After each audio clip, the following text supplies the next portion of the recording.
In this example, we want to express the vector w, which has component form 3, -4, in terms of the standard unit vectors. We also want to take a vector u, which is a unit vector that forms a 60-degree angle with the positive x-axis, and use standard unit vectors to describe that vector u. The standard unit vectors simply give us an alternative way of expressing the components of a vector.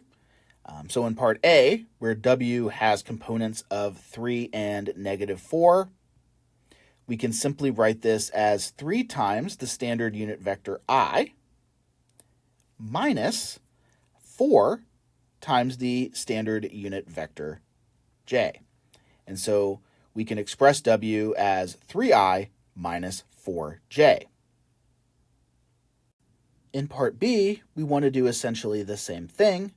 The difference here is that we're not given the component form of vector u, and so we first need to find the components.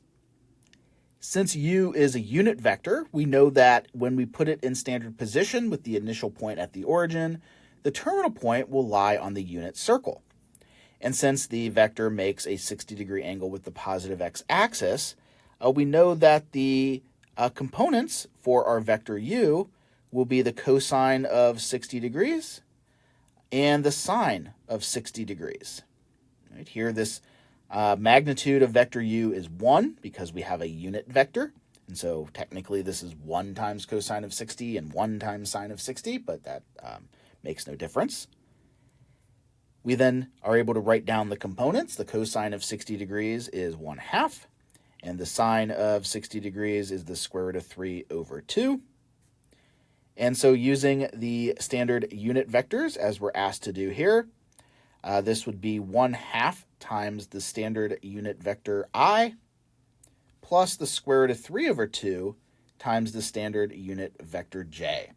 So this is how we would express u using the standard unit vectors I and j.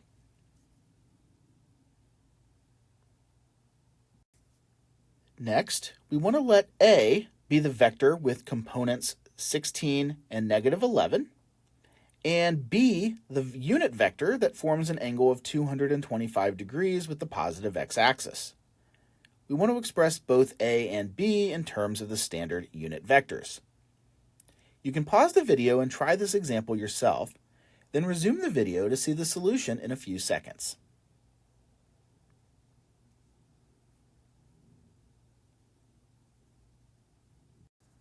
Since we're given vector A in component form, with components 16 and -11, we can simply write down how to express A using the standard unit vectors as 16i minus 11j. For vector B, we first need to find the components and then write it down using the standard unit vectors. Since our vector is again a unit vector, we know the terminal point is on the unit circle, and so based on the fact that it forms an angle of 225 degrees with the positive x-axis, we know that the components of B will be cosine of 225 degrees and sine of 275 degrees.